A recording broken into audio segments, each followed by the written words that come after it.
The Veterans Memorial Robotics Engineering team is not wasting any time during their off-season. Go. They've been hard at work building their newest robot. This robot is called MK3, so it's the Iron Patriot Mark III. The purpose of this robot was to create a robot for a way to engage with our community and to expose what we do here in the robotics program to our school. So basically we are able to shoot t-shirts at football games, pep rallies, and other school events. This is the Iron Patriot. Unlike the team's competitive robots, this one was built with a specific purpose in mind, to connect with the Mission CISD community. I myself as a teacher, I didn't know what to expect as their coach. And I told the kids, I was like, okay, never done this before.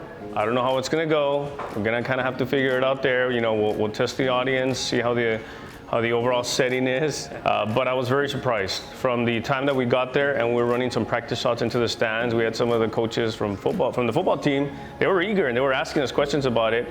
And sure enough, game started. We started launching t-shirts and the reaction from the crowd was immediate. Like it was great. See, the kids loved it, the crowd loved it.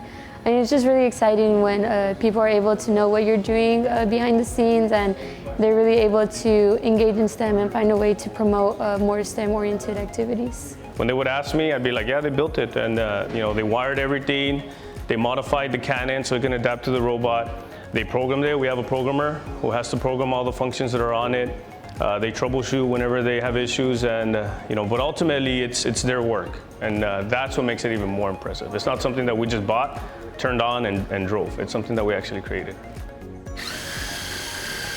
Teacher Mr. Sanchez set the bar high for his students this year, but trusted in their talents, knowing that they could push through the challenges. For 6 weeks, it was a challenge. It wasn't easy. There were certain things that we didn't know, but we figured them out. That's one thing that I push a lot with these students is let your creativity go wild. Let's set the goals high. Don't worry about not knowing how to do something. Because you know, we're gonna start off, we're a team. We might not know how to do it, but we'll figure it out. And our success last year, you know, taught me that a lot. That, you know, even myself as a teacher, if you just have faith in the students, if you trust them, you know, if you encourage them to reach higher, they'll deliver, they'll come through.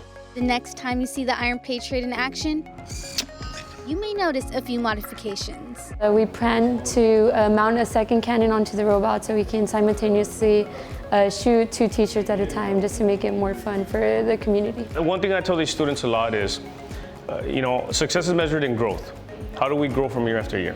We want to do better than 27. We want to make it to Worlds. We want to really be one of the teams up there that is competing against the top teams in the state or the world, not only in the robot game, but also in the awards, in the outreach. You know, we want to go for the Impact Award, which is the highest award that is given to FRC. That's our goal this year, is to be a legitimate contender for the Impact Award. How do we do that? And I told them, we get started now. So back in early September, we had the meeting and we're like, okay, we're gonna get started now. We're gonna do the outreach cannon. We're gonna work on other projects that are gonna come up pretty soon. And our goal is to build up our resume so we can be legitimate contenders for some of the top awards in FRC.